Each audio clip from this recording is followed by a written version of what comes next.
Analicemos los hechos acontecidos en aquel año 1868 en que estalló la guerra independentista de Cuba, de los que absolutamente tenemos certeza. Desde 1866 era capitán general de Cuba Francisco Lersundi, al cual le tocó afrontar durante su mandato dos hechos trascendentales que se produjeron casi simultáneamente. La Revolución Gloriosa en la península, en septiembre del 68, encabezada por Prim, y la sublevación de los independentistas en Cuba, 15 días después de la anterior, el 10 de octubre, protagonizada por Céspedes. Lersundi era un hombre de la reina, isabelino convencido. Trató de mantener alejada a Cuba de la influencia de la Revolución de Cádiz, que acabó por derrocar a los Borbones.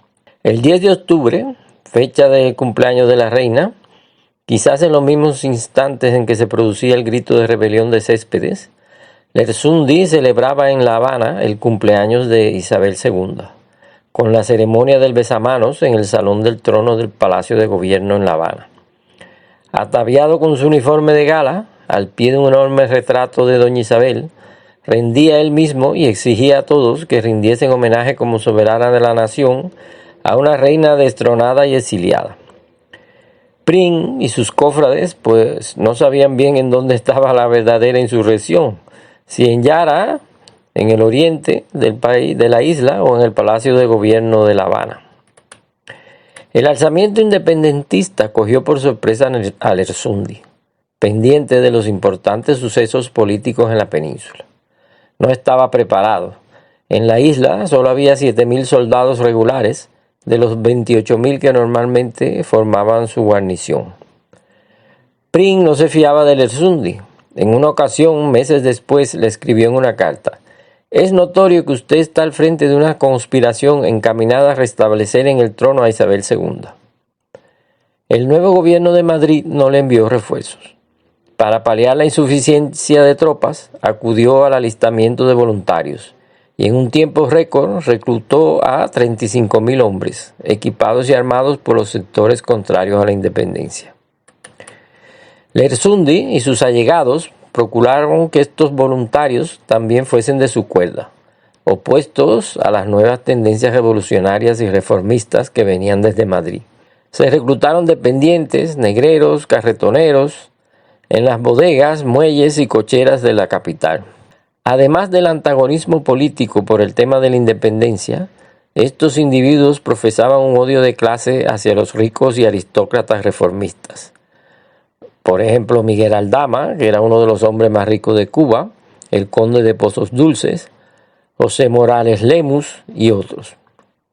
Se produjeron asaltos a teatros y cafés donde se reunía la sociedad habanera y se saquearon palacios y casas señoriales, llegándose hasta fusilar, o sea, en procesos sumarísimos, a hijos de esta clase alta acusados de conspirar. Los voluntarios estaban dirigidos y pagados por los miembros acomodados del Casino Español de La Habana, que eran acérrimos integristas.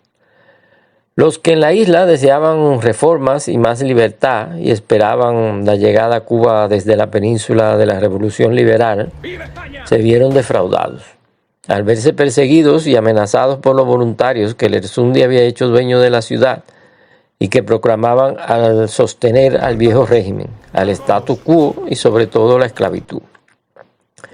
Estos cubanos entonces confundieron la bandera de Céspedes con la de la libertad que se proclamaba desde la península y se incorporaron al bando independentista, desde el exilio o en la manigua.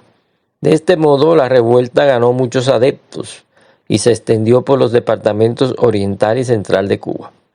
Un ejemplo de esto último lo tenemos en lo que nos cuenta Antonio Nápoles Fajardo, testigo del sitio de Holguín, que se produjo en febrero de 1869, y nos narra en su libro sobre que los primeros mambises que asaltaron dicha ciudad gritaban vivas a Prim y no a Cuba Libre. Para sustituir a Lersundi, el nuevo gobierno envió al general Domingo Dulce, firmante junto a Prim del Manifiesto Revolucionario de Cádiz del 19 de septiembre del 1868, y hombre de su confianza. Dulce estaba casado con una cubana, la condesa de Santovenia, dueña de varios ingenios. Dulce ya había ejercido un mandato previo en Cuba sustituyendo al general Serrano al mando de la isla de Cuba entre 1862 y 1866. En este primer mandato apoyó los intereses reformistas de los grandes azucareros de Occidente y había luchado contra la trata de esclavos. En esta segunda ocasión fue recibido fríamente por los voluntarios e integristas, en contraste con la despedida calurosa y bulliciosa dispensada a su predecesor Lersundi. Esta significación haría que muchos se preguntasen que cuáles eran realmente los rebeldes contra el gobierno. El denostado Dulce representaba la triunfante revolución liberal en el poder, mientras que el aclamado Lersundi representaba el derrotado absolutismo borbónico. Dulce trató de situarse entre los dos bandos, entre independentistas e integristas, tratando de fusionar las dos banderas en una sola, que fuera la misma levantada en Cádiz por Prim. A unos les concedió la libertad de prensa y de reunión, mientras que a los otros les prometió no tocar la esclavitud hasta que las Cortes aprobasen una nueva constitución. Pero ya en la isla estaban muy enconadas las diferencias y fue atacado por todos. Para los separatistas lo que proponía era poco y para los integristas era demasiado. Por ejemplo, propuso a los independentistas una amnistía y entablar negociaciones, ofreciendo la autonomía a cambio de dejar las armas. Logró que Augusto Arango, uno de los jefes insurrectos, acudiese a entrevistarse con el gobernador de Camagüey. En ese sentido, ¿no? Pero antes de llegar a Puerto Príncipe, fue emboscado y muerto por un grupo de fanáticos integristas, a pesar de que contaba con un salvoconducto. Por su parte, los independentistas acusaban de traidor a todo el que entrase en conversaciones con los comisionados de Dulce. Por ejemplo, Napoleón Arango, hermano de este anterior Augusto, que vimos que murió, ha pasado a la historiografía cubana como traidor por la misma razón que su hermano es calificado de héroe. Los refuerzos enviados por Prim aún estaban en camino, y como las unidades de tropas regulares estaban operando lejos de La Habana, la guarnición de la ciudad y sus castillos estaban confiados a los batallones de voluntarios, y no había en la capital nada más que un escuadrón de caballería y muy escasa guardia civil.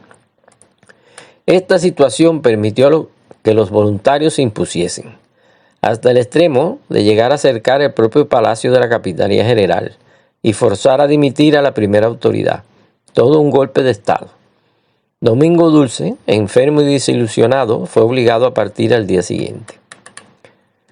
El alzamiento independentista se fue de las manos. Lo que iba a ser una revolución paralela a la ocurrida en la península, con la consecuencia de una mayor autonomía para la isla, se convirtió en un proceso separatista.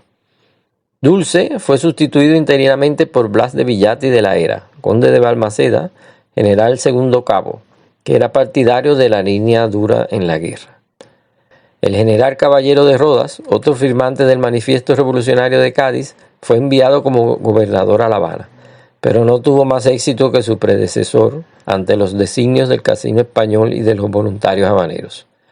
Ante tal presión y la imposibilidad de pacificar la isla, dimitió en 1870, siendo ya definitivamente sustituido por Blas Villate. El casino se imponía a Madrid. La Capitanía General se había convertido en un instrumento de los elementos extremistas del integrismo, mientras que los independentistas radicales se hacían dueños del campo insurrecto. No quedó espacio para una tercera vía, que sería la autonomista. Prim fue asesinado en la calle del Turco de Madrid, en la noche del 27 de diciembre de 1870. Tras la renuncia de Amadeo I y la proclamación de la República en España, la desubicación del mando en Cuba llegó también a sus más desproporcionados extremos, convirtiéndose en la Capitanía General en un cargo interino. En la península continuaba la agitación y la inestabilidad.